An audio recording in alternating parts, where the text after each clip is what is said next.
pẹ̀lú bí awuyewuye ṣe ń lọ báyìí pé ó ṣeé ṣe kí ọlọ́lá jùlọ gómìnà Ṣèyí Mákindé ti ìpínlẹ̀ Ọ̀yọ́ kóun náà fò fẹ̀rẹ̀ kúrò nínú ẹgbẹ́ alábùradà ìyẹn ẹgbẹ́ òṣèlú People's Democratic Party tó ti jẹ́ adarí ń bẹ̀ báyìí kó sì lọ darapọ̀ mọ́ ẹgbẹ́ òṣèlú All Progressives Congress APC lọ́dún tó ń bọ̀. níṣẹ́ ni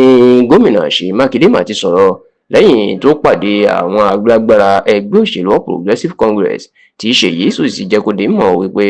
kí gbogbo àwọn ọmọ ẹgbẹ́ òṣèlú PDP àwọn olólùfẹ́ òun àwọn àti alátìlẹ́yìn òun kí wọ́n lọ fọkànbalẹ̀ o nítorí pé kò sínú èròǹgbà òun kò sínú ìgbésẹ̀ òun báyìí láti darapọ̀ rárá mọ́ ẹgbẹ́ òṣèlú APC. kì í ṣe ìròyìn mọ́ pé láti bí oṣù mélòó kan sẹ́yìn ẹni ọ̀rọ̀ ti di gìrìgìrì táwọn olóṣèlú ńláńlá láti ọ̀dọ̀ àwọn aṣòfin kékeré dáṣòfin àgbà lórí àwọn gómìnà iná mà ti ń fò fẹ̀rẹ̀ tán bọ́ sínú ẹgbẹ́ òṣèlú APC. kódà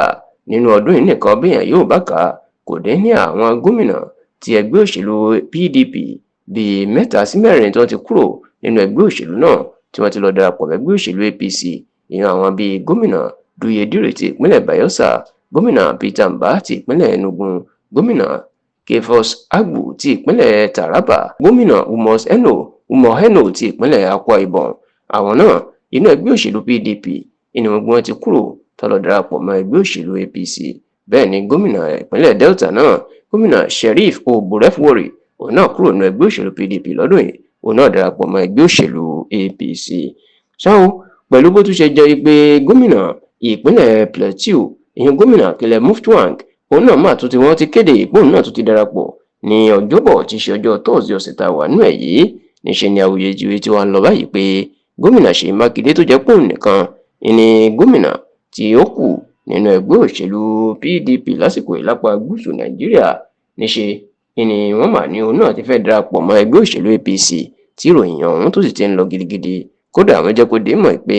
bí ètò ìdìbò ọdún 2027 bá ti ń súnmọ́lé ìyún ètò ìdìbò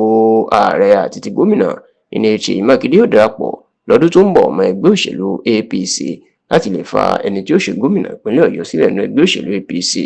ṣáò nígbà tó ń sọ̀rọ̀ níbi ayẹyẹ ìfilọ́lẹ̀ ìwé tí mínísítà ọ̀rọ̀ ìròyìn àná lórílẹ̀‐èdè yìí Alhaji Mohammed tí ó ń ṣe ìfilọ́lẹ̀ èyí tí wọ́n pe àkọlé ìwé náà ní Headlines and Soundbites Media Movement that Defined an Administration.